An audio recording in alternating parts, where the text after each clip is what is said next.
ప్రార్థన ప్రార్థన ప్రార్థన ప్రార్థన ద్వారా గొప్ప కార్యాలు జరుగుతాయి. రండి, మీ దుఃఖము సంతోషమగును. జీసస్ హోలీ మినిస్ట్రీస్ వారి ప్రేయర్ మిరా. మొదటి సమూయేలు గ్రంథం 15:22 చూడండి ఒకసారి. బలులు అర్పించుట కంటే ఆజ్ఞను గైకొనుటయు, పొట్టేళ్ళు కొవ్వు అర్పించుట కంటే మాట వినుటయు శ్రేష్టము. స్తోత్రము. Praise the Lord. హల్లెలూయా. ఒక శత్రు లోకంతో స్నేహం, రెండవ శత్రు అవిశ్వాసం, మూడవ శత్రు అవిధేయత. చెప్పండి, అవిధేయత అవిధేయత అవిధేయత. అమాలేకుల మీదకి యుద్ధానికి వెళ్తానంటే వెళ్ళినాడు దేవుడైన యెహోవా. యుద్ధం చేస్తానంటే చెయ్యి అన్నాడు.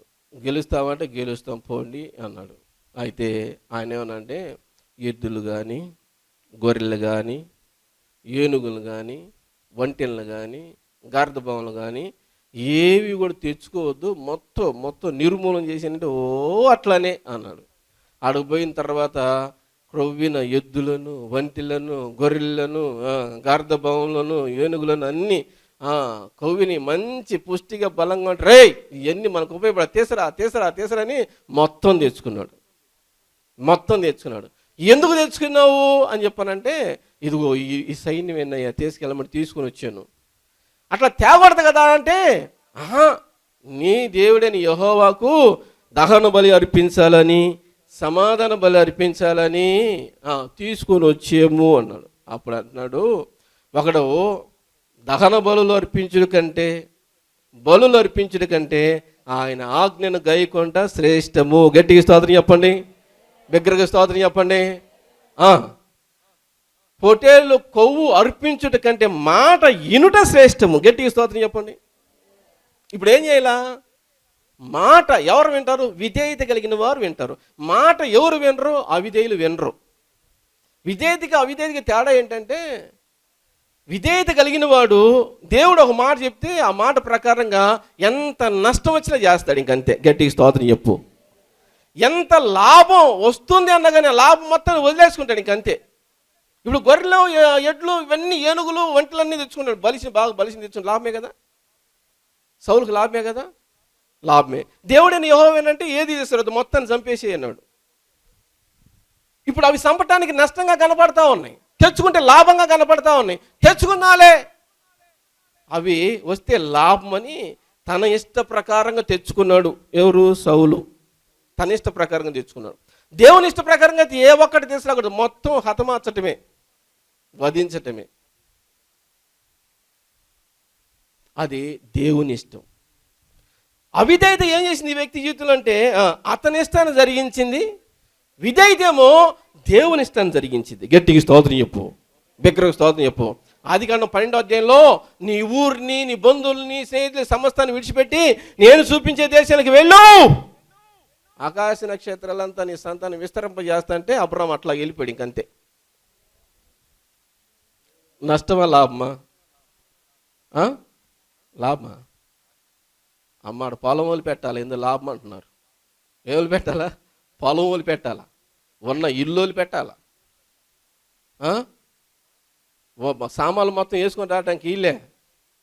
అన్నం వండుకు ఒకటి చిన్న పాత్ర, ఒకటి కూర వండిన పాత్ర, ఒకటి మంచిలు దాటానికి రెండు గ్లాసులు, అవి వండుకొని అవి తినడానికి 2 ప్లేట్లు పోతా ఉన్నారు. ఇంక వేసుకొని మొత్తం తీసుకెళ్ళడానికి ఇల్లే. సామాన్లు మొత్తం మనం బయలుదేరితే ఒక లారీ సామాను కావాలి. ఒక లారీ తెస్తే అప్పుడు వచ్చింది మన సామాన్ అంతా అట్లా వచ్చింది. మరి వాళ్ళు కూడా అంతే కదా. లారీ సామాన్ ఏడ తీసుకెళ్తాం? ఆ సామానం అంతా ఆడనే పెట్టి ఇల్లు వరకు పోవటం, అవసరమైన వస్తువులు తీసుకొని. ఎంత నష్టం? పొలం వదిలి పెట్టాలి, ఇల్లు వదిలి పెట్టాలి, వస్తువులు వదిలి పెట్టాలా, తల్లిదండ్రులు పెట్టాలి, తోడుపుట్టిన వాళ్ళు పెట్టాలి, స్నేహితులు వాళ్ళు పెట్టాలి, అందరిని వదిలి పెట్టాలా.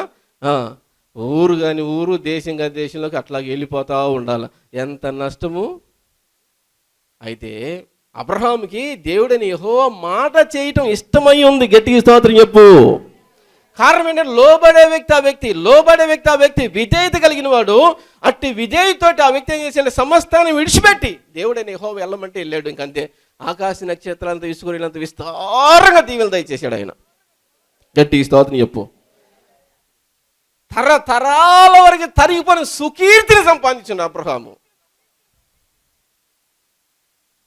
నష్టానికి ఇష్టపడిద్ది. విధేయత, ఎందుకంటే ఆయన దేవుడు చెప్పాడు కదా, పోనీ పోనీ ఏం పర్లేదు, పోనీ పోనీ. విధేయత నష్టపోవటానికి ఇష్టపడిద్ది. అందుకే అబ్రహాం నష్టపోయింది ఆవగింజ అంత అనుకోండి, లాభం పొందింది 1000 రెట్లు. గట్టికి స్తోత్రం చెప్పు, దగ్గరికి స్తోత్రం చెప్పు. దేవుని ఆశీర్వాదం ముందు అబ్రహాం నష్టపోయిందంతా కూడా ఆవగింజ లాంటిదే. ఆవగింజంతా నష్టపోయాడు. ఇంకంతే, నువ్వు 1000 ఆశీర్వాదం పొందుకున్నాడు ఒక్క విధేయత చూపించి. సౌలు అయితేనేమో చెప్పండి, సౌలు అయితేనేమో ఈ గొర్రెలు, ఈ వంటిలో, ఈ ఏనుగులు, ఈ గాడిదలు, నాయన ఈ గొర్రెలు, ఎన్ని కోట్ల రూపాయలు విలువ చేస్తారు బాబా, ఎన్నింటి మనకు బాగా ఉపయోగం. గుర్రాలు యుద్ధాలకు పనికొస్తాయి, ఏనుగులు బొర్రులు మేయటం పనికొస్తాయి, గొర్రెలు ఉన్నాయి బళ్ళు అర్పించడం పనికొస్తాయి, ఇవన్నీ మనకు పనికొస్తాయి. గేదెలు ఆవులు ఉంటాయి, పాడి పాడి పాడి విస్తారమైన పడి తీసుకురా మొత్తం కోట్ల రూపాయలు ఇవన్నీ. ఏంది ఆయన వదిలిపెట్టమని తీసుకురండి, నేనేదో ఒకటి చెప్పుకుంటాను, తీసుకురండి అంతే. ఏం చెప్పుకుంటాడు బొంద, ఏం చెప్పుకుంటాడు అంట. తెచ్చుకుంది ఎంత ఆవగింజ అంత. ఎన్ని కోట్లైన దేవుని ఆశీర్వాదం ముందు ఆవగింజ అంత. పోగొట్టుకుంది ఎంత? తరతరాలుగా తరిగిపోయింది. శాశ్వతమైంది పోగొట్టున్న కృప. సింహాసనం పోయిందండి, లేదు, దావీదుకి ఇచ్చాడు. సింహాసనం పోయింది, దావీదుకి ఇచ్చాడు. ఎంత నష్టం. తరతరాల వరకు దావీ సంతానం అంతా ఆ సింహాసనం మీద కూర్చున్న భాగ్యం దావీదు దొరికింది. అది సౌలుకి ఇచ్చాడు, సౌలు పోగొట్టుకున్నాడు. ఏం సంపాదించిన కోట్ల రూపాయలే, కానీ దేవుని ఆశీర్వాదం ముందు అదంతా కూడా ఆవగింజలాంటిది. పోగొట్టుకున్నాడు. ఇంకేం పోగొట్టున్నాడు చూడండి ఒక మాట. 1 సమూయేలు గ్రంథము 28వ అధ్యాయము 6వ వచనం. అవిధేయత వలన నష్టాలు. యెహోవా యొద్ద విచారణ చేయగా యెహోవా స్వప్నము ద్వారా, ఊరిమి ద్వారానైనను, ప్రవక్త ద్వారానైనను ఏమీ సెలవీయక. చూడండి, ఫిలిష్తీయులు యుద్ధానికి వచ్చారు, వీళ్ళు యుద్ధానికి వెళ్తున్నారు. అయ్యా ఫిలిష్తీయులు యుద్ధానికి వచ్చారు కానీ మేము వెళ్తున్నాం, గెలుస్తాం ఓడిపోతాం. మేము ఫిలిష్తీయులు యుద్ధానికి వచ్చాక మేము వెళ్తున్నాం, మాతో వస్తావు రావా. మేము ఫిలిష్తీయులు యుద్ధానికి వెళ్తున్నాము, మేము చేస్తాము బ్రతుకుతామా, ఏదో చెప్పు అని ప్రార్థన చేస్తా ఉన్నాడు సౌలు. ఊరిము తుమ్మిమని ఉన్నాయి, వాటి ద్వారా ఏమీ తెలియలా, ప్రవక్త ద్వారా ఏమీ తెలియలా. కళల్లో దేవుడు మాట్లాడతాడని చెప్పి నేను పడుకో నిద్రపోపోయినా కానీ నిద్ర రాపోయినా కానీ కష్టపడి నిద్రపోతాను, నిద్ర తెచ్చుకున్నా నిద్రపోతా ఉన్నాడు.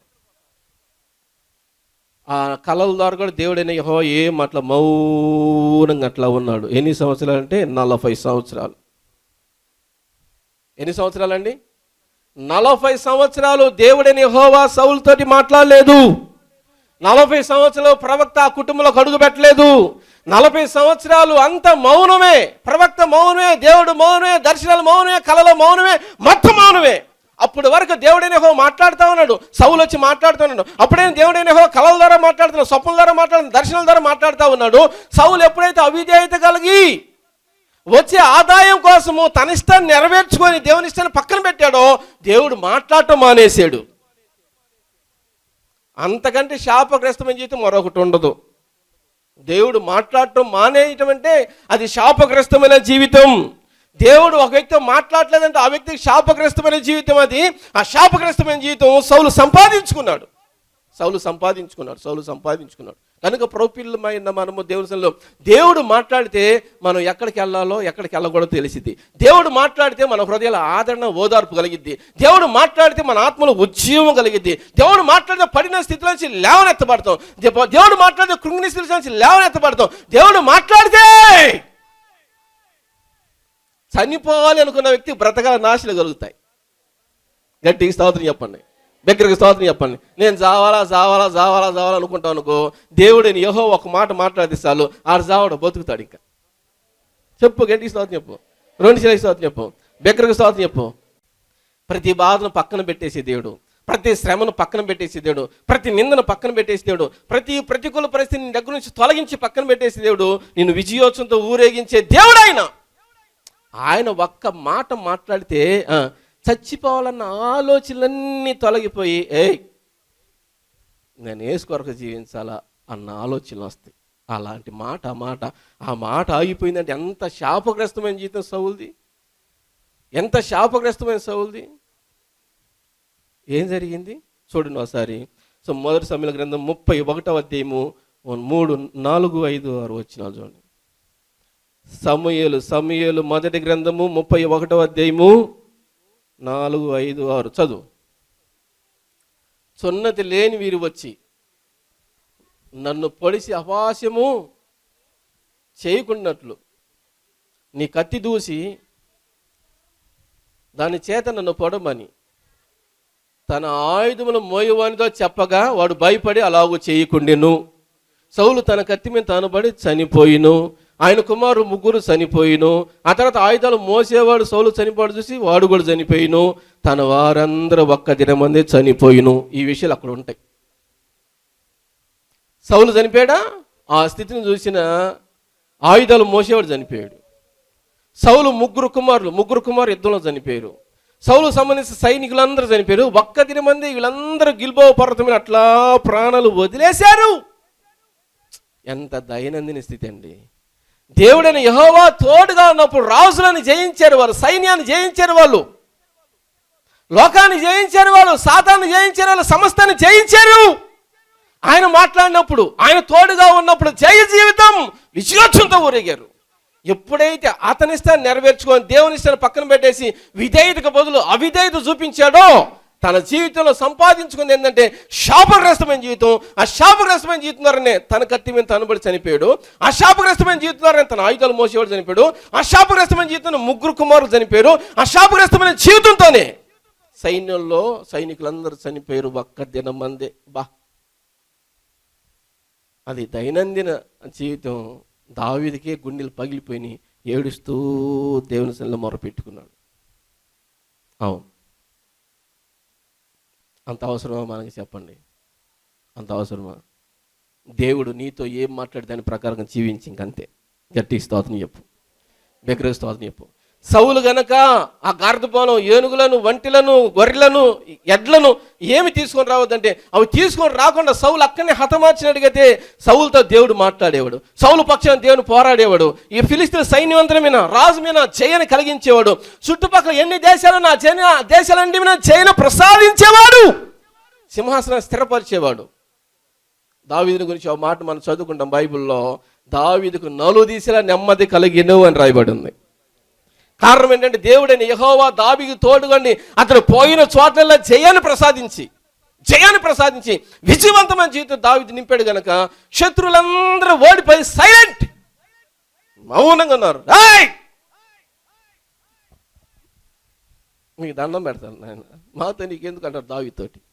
దావీదు కనుక ఫిలిస్తీన్ రాజుని కానీ, అమాలేకీయుల రాజుని కానీ, ఐగుప్తు రాజుని కానీ, ఏ రాజునైనా కానీ కదిలిచ్చాడంటే నీకు దండం పెడతాను దావీదు, మాతో నీకెందుకు మీతో మాకెందుకయ్యా, మెలకు నూరుకో, నీకు దండం పెడతాము అంటారు.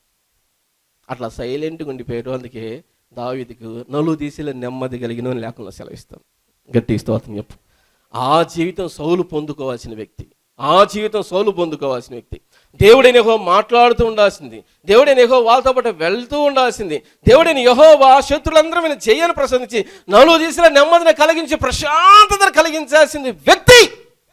ఎప్పుడైతే అవిధేయుడై తన ఇష్టాన్ని నెరవేర్చుకొని దేవుడైన యెహోవాకు బాధ కలిగించాడు, దుఃఖాన్ని కలిగించాడు, వేదన కలిగించాడు, 40 సంవత్సరాలు సైలెంట్గా ఉంటే 40 సంవత్సరాలు ఏడుస్తూ బ్రతికాడు సౌలు. 40 సంవత్సరాలు దిగులు విచారంతో బ్రతికాడు సౌలు. 40 సంవత్సరాలు ప్రశాంతత లేదు, కలవరంతో బ్రతికాడు సౌలు. కలవరంతో ఎందుకు తెలిసిన? దావీదు ఎక్కడ రాజై తన సింహాసనాన్ని తీసుకుంటాడన్న కలవరం దిగులు విచారం బాధ సౌలు 40 సంవత్సరాలు అనుభవించాడు. ఎందుకో తెలిసిన? దేవుడని యెహోవా చెప్పిన మాట చెయ్యక మనకంత అవసరం లేదు. దేవుడు చెప్పిన మాట చెయ్యి, ఆయన నీతో మాట్లాడుతూ ఉంటాడు. దేవుడు చెప్పిన మాట చేయి, ఆయన నీతో వస్తూ ఉంటాడు. దేవుడు చెప్పిన మాట చేయి, ఆయన నీ హృదయంలో ఉంటాడు. దేవుడు చెప్పిన మాట చేయి, ఆయన నీ కుటుంబంలో ఉంటాడు. శత్రువైన సాతాను అనుచరుల మీద జయాన్ని కలిగించి, లోకమైన జయాన్ని కలిగించి, పాపమైన జయాన్ని కలిగించి ప్రశాంతత, నెమ్మది, ఆనందం, ఆరోగ్యం నీకు నీ కుటుంబానికి యేసయ్య ప్రసాదిస్తాడు.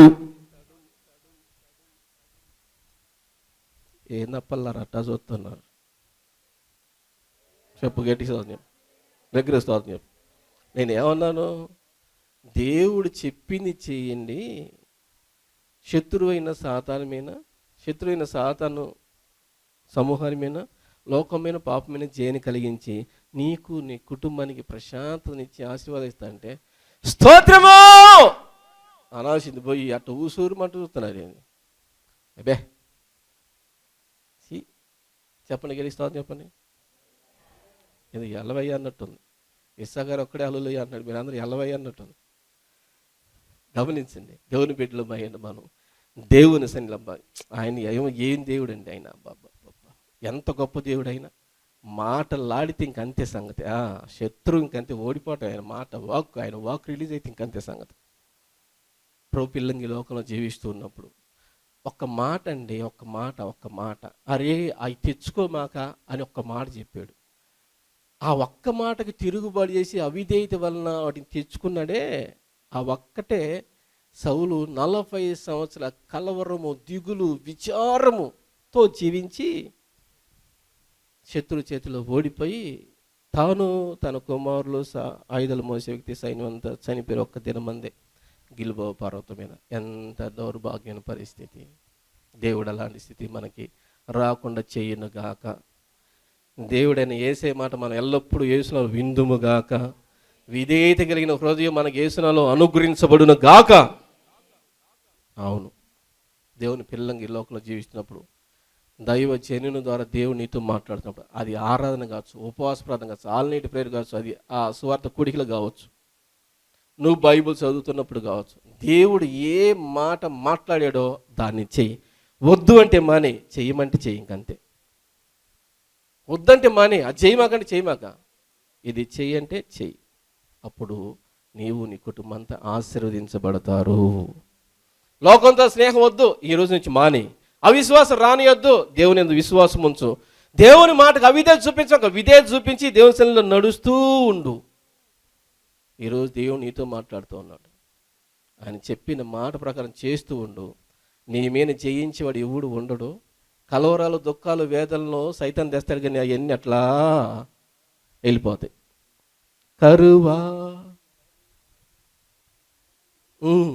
కరువారాని ఖడ్గమారాని, కరువారాని ఖడ్గమారాని, ఉపద్రవమైతే రాని, ఏదైనా రాని, ఇంకేదైనా వస్తే రాని, వచ్చిన దారిన పోతాయి గాని నా యేసు కృప నుండి ఏది నన్ను వేరు చేయలే. అమ్మ పాండమ్మ తల్లరు పాండ కొట్టను, గట్టి సప్పులు కొట్టను, ఎందుకంటే ఉసురు వెంట కూడా కొట్టని.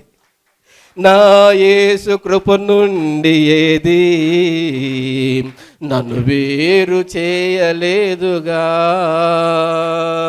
కృపలను గూర్చి నేను పాడుచు, నీ కృపలోనే నేను సాగెదను. నీ కృపలను గూర్చి నేను పాడుచు, నీ కృపలోనే నేను సాగెదను. నా యేసు కృప నుండి ఏది నన్ను వేరు చేయలేదుగా. నిందలారాని, మరణమారాని, నిందలారాని, మరణమారాని, ఉపద్రవమైతే రాని, ఏదైనా రాని, ఇంకేదైనా వస్తే రాని, వచ్చిన దారిన పోతాయి గాని నా యేసు కృప నుండి ఏది నన్ను వేరు చేయలేదుగా. నా యేసు కృప నుండి ఏది నన్ను వేరు చేయలేదుగా. కృపలను గూర్చి నేను పాడుచు, నీ కృపలోనే నేను సాగెదను. నీ కృపలను గూర్చి నేను పాడుచు, నీ కృపలోనే నేను సాగెదను. నా యేసు కృప నుండి ఏది నన్ను వేరు చేయలేదుగా. స్తోత్రం. ప్రభు పిల్లలమైన మన దేవుని పిల్లలమైన మనము నేర్చుకుందాము. ఇప్పుడు సౌలు శత్రువు ఎవరు నాకు చెప్పండి?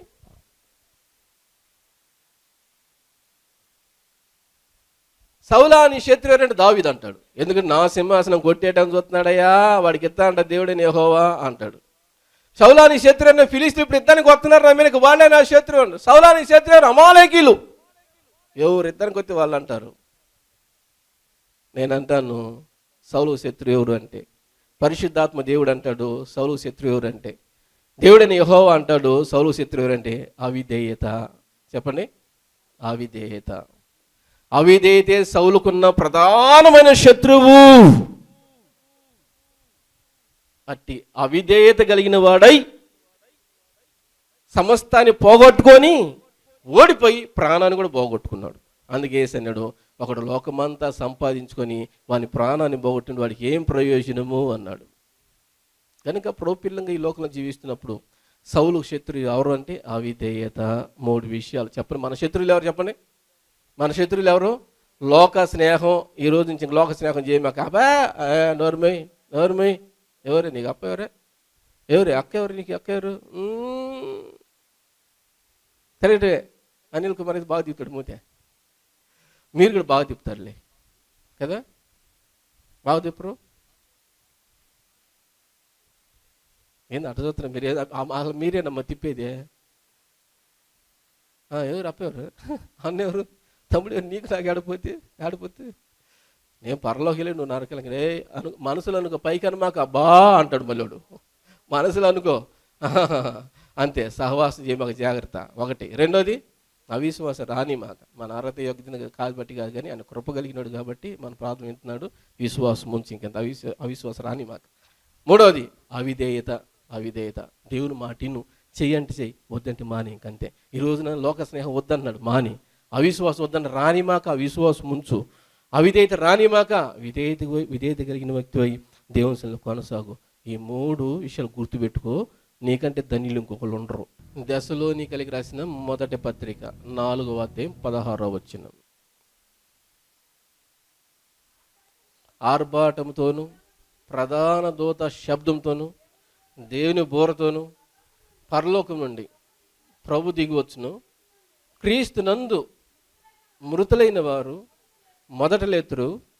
ఆ మీదట సజీవులమై నిలిచియుండు మన వారితో కూడా ఏకముగా ప్రభును ఎదుర్కొనుటకు ఆకాశ మండలము గుండా మేఘముల మీద కొనిపోబడుదుము.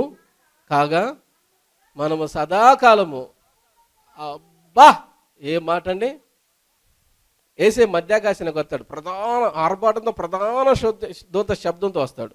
వచ్చినప్పుడు మృతులైన వారు ఉన్నారుగా, ఇప్పుడు మరియమ్మ కావచ్చు, మన కుటుంబంలో ఎవరైనా కావచ్చు, మృతులైన వారు మొదట టప టప టప టప టప అట్లా లెగుతారు, అట్లా వెళ్ళిపోతూ ఉంటారు. వాళ్ళు వెళ్ళిపోతూ ఉండగా మనం చూస్తూ ఉండగానే ఈ దేహం, మట్టిమైన దేహము అమర్త్యతను ధరించుకొని, మహిమ శరీరం ధరించుకొని మనం కూడా వాళ్ళతో పాటు టప్పన ఏం చేస్తాం చేసి ఎత్తబడతాము. అందరం కలిసి ప్రభు దగ్గరికి వెళ్ళి సదాకాలం ప్రభుతో కూడా ఉందాము. గట్టిగా స్తోత్రం చెప్పండి, బిగ్గరగా స్తోత్రం చెప్పండి. చనిపోయినా మరి మమ్మల్ని చూడవచ్చు, చనిపోయినా మీ తల్లిదండ్రులు చూడవచ్చు, చనిపోయిన మీ తోడబుట్టులను చూడవచ్చు, మీ కుటుంబంలో ఎవరు ప్రియమైన వారు ఉన్నారో వాళ్ళందరిని అక్కడ చూడవచ్చు. అక్కడ వేరు చేసేవాళ్ళు ఎవరు లేరు. భూలోకంలో మరణం ముందు వేరు చేస్తుంది కానీ ఆడ వేరు చేసేవాళ్ళు లేరు. అక్కడ మరణం అన్నది లేదు. యుగ యుగాలు సదాకాలం ప్రభువుతో కూడా ఉందము. ఎవరు? లోకంతో స్నేహం లేని వాళ్ళు. ఎవరు? అవిశ్వాసం లేకుండా విశ్వాసంలో జీవించిన వాళ్ళు. ఎవరు? బ్రతికినంతకాలం ఏసై కూర్చోండి కూర్చొని, లేంటే లేచి, వెళ్ళంటే వెళ్ళి, వద్దంటే మాని, చెయ్యండి చేసి ఎవరైతే విధేయత కలిగి ఉంటారో వాళ్ళందరూ అట్లా ఎత్తబడి ప్రభుతో కూడా ప్రశాంతంగా ఉంటారు. ఇట్టి జీవిత వీటి కోసమే ఏసై శిలువలో ప్రాణం పెట్టి రక్తమందారు చనిపోయి సమాజపడి 3వ రోజున తిరిగి లేచి తన రక్తంతో కడిగి పరిశుద్ధపరిచి పవిత్రపరిచి పాపమంతాన్ని తొలగించి ఆయన సహవాసాన్ని మనకిచ్చాడు. తల్ల వంచని కళ్ళు మోయండి. ఇటు సహవాసం నీ లేకపోతే ఇంకా లోకంలో పాపంలో ఉంటే దేవుని సన్నిధిలో ప్రార్థన చేయి. ప్రభువా నా పాపాలు క్షమించు, నీ రక్తంతో నన్ను కడిగి పరిశుద్ధపరచు, పవిత్రపరచు, నీ కుమారుడిగా కుమార్తెగా నన్ను అంగీకరించు, అయ్యా నా పాపాన్ని క్షమించు. చూసిన బిడ్డలు క్షమించమని ఎంతమంది అడిగారో వారందరూ క్షమించండి. మీ రక్తంతో కడిగి పరిశుద్ధపరచని, పవిత్రపరచండి. వారికి మంచి మీ స్నేహాన్ని సహవాసాన్ని అందించి మీ నాన్నకే మాయం తెచ్చుకోండి. విశ్వాస జీవితంలోకి వచ్చి ఎవరైతే లోకంతో స్నేహం చేస్తూ ఉన్నారో ఎవరైతే అవిశ్వాసంలో జీవిస్తున్నారో, ఎవరైతే అవిధేయులుగా బ్రతుకుతూ కుడి ఎడమలకు వాక్యాన్ని కుడి ఎడమలకు వెళ్తున్నారో అట్టి వారిని సన్నిలో నన్ను క్షమించయ్యా, నన్ను క్షమించు, లోక స్నేహాన్ని తీసి నన్ను క్షమించు, అవిశ్వాసం తీసి నన్ను క్షమించు, అవిధేయతను తొలగించు, నీతో సహవాసం, నీ యందు అచంచల విశ్వాసం, సదాకాలం నీకు విధేయత కలిగిన వ్యక్తిగా జీవించే భాగ్యాన్ని అయ్యా. వాక్యాన్ని కుడి ఎడమలకు వెళ్లకుండా నువ్వు చెప్పిన మాట చేస్తూ వర్ధిలే భాగ్యాన్ని నాకు ఇవా ప్రభు అని అడిగిన ప్రతి బిడ్డను మీ రక్తంతో కడిగి పరిశుద్ధపరిచి పవిత్రపరిచి లోకమాలిన్య లోక స్నేహాన్ని తొలగించి అవిశ్వాసాన్ని తొలగించి అవిధేయతను తొలగించి వీళ్ళందరిని ప్రభు మీతో సహవాసంలోను విశ్వాసంలోను విధేయతలోను స్థిరపరిచి బలపరిచి మీ నామనికి మాయం తెచ్చుకోమని మీరే మాయం పొందమని యేసయ్య నామములో ప్రార్థించిన తండ్రి. గత సంవత్సరం క్రితం అనుకుంటా సాక్ష్యం చెప్పాను. ఏమనంటే నాకు ముత్యాల గర్భిణి వచ్చింది, మోలార్ ప్రెగ్నెన్సీ. అది మామూలుగా అయితే ఎవరికీ లేదు మా ఇళ్ళల్లో. నాకేందో మరి ఎందుకు వచ్చిందో నాకు తెలియదు. అది చూయించుకున్నాను. అసలు ఫస్ట్ ప్రెగ్నెన్సీ నాకు సంవత్సరం క్రితం పెళ్ళయి వెంటనే ప్రెగ్నెన్సీలో ఆ మోలార్ ప్రెగ్నెన్సీ వచ్చింది. అది ఏం చేసిందంటే నేను ప్రెగ్నెన్సీ కన్ఫర్మ్ అయిందనుకొని నేను చూయించుకోవడానికి వెళ్తే అది పిండం లేదమ్మా, అందులో జీవమే లేదని చెప్పారు. ఇంక నేను ఏడుస్తూ నాన్నోళ్ళకి చెప్పాను. నాన్న వాళ్ళు అన్నయ్యలకి ప్రేయర్ చేయించి నా కోసం అన్నయ్య డైలీ ప్రేయర్ చేస్తున్నారు. ఇంకా తర్వాత 3 monthsకి మళ్ళీ వెంటనే ప్రెగ్నెన్సీ అందుకుంది. నేను ఇంకా ఆ టైంలో ఏం చేశానంటే అన్నయ్యకి ప్రేయర్ చేస్తూ నాన్న వాళ్ళ చేత ప్రేయర్ చేయించుకుంటూ చెప్పాను, నాన్న ఈసారి కనుక జీవం లేకపోయినట్టయితే ఇంకా నాకు నిందలు అవన్నీ బాగానే ఉంటాయి నాన్న అని చెప్పేసి నాన్నలతో ఏడుస్తూ ఉన్నాను. దేవుడు ఏదైనా కార్యం చేశాడు అని అంటే దానికి వెనకాల ఎంతోమంది నిందలు లోపాలు అన్నీ ఉంటాయి. కార్యం చేశాడు అంటే అది ఆశ్చర్యంగా ఉంటుంది. అది నా జీవితంలో జరిగింది. గర్భఫలం దేవుడిచ్చి బహుమానం అని ఆ మాట నాకు వెంటనే నెరవేరింది. 3 నెలలకి తర్వాత వెంటనే ప్రెగ్నెన్సీ కన్సీవ్ అయిపోయి నాకు మార్చి 25న ఈ బాబు పుట్టాడు. నేను మామూలుగా అయితే నాకు అమ్మాయి పుడితే నాకు అమ్మాయి అంటే ఇష్టం. అన్నయ్య వాళ్ళ చేత కూడా అమ్మాయి కావాలని ప్రేయర్ చేయించుకున్నాను. కానీ ఒకరోజు అన్నయ్య సడన్గా అబ్బాయే నీకు పుడతాడు అని చెప్పాడు. నేను ఇంకా అక్కడ చిన్నపిల్లలు చర్చిలో పిల్లలు ఉన్నారు కదా, వాళ్ళతో అన్నాను నాకు అమ్మాయే కావాలి, అన్నయ్య చేత ప్రేయర్ చేయించండి మీరు కూడా అని. కానీ అన్నయ్యకి తెలుసో లేదో తెలీదు. దేవుడు మరి నాకు అబ్బాయిని ఎందుకు ఇచ్చాడో తెలీదు. నా కష్టాలు ఏంటో, మరి ముందేంటో, భవిష్యత్తు ఏంటో, వెనక గతం ఏంటో ఆయనకి తెలుసు. మన ముందు ఎవరు మాట్లాడుకోలేకపోయినా వెనకాల మాట్లాడే మాటలు దేవుని చూస్తూనే ఉంటాడు. మరి నాకు ఈ గర్భఫలం దేవుడు ఇచ్చాడు కాబట్టి మరి ముందు రోజుల్లో ఎలా ఉంటుందో నాకు తెలియదు. కానీ ఈ బాబు కోసం మీరందరూ ప్రేయర్ చేయండి. ఇది ఈ చిన్న సాక్ష్యం దేవుడు దీవించింది గాక. ప్రార్థన అవసరతలకై సంప్రదించండి. మా అడ్రస్ జీసస్ హోలీ చర్చ్, పోలిరెడ్డిపాలెం గ్రామం, చిలకలూరిపేట మండలం. Cell number 7780223625.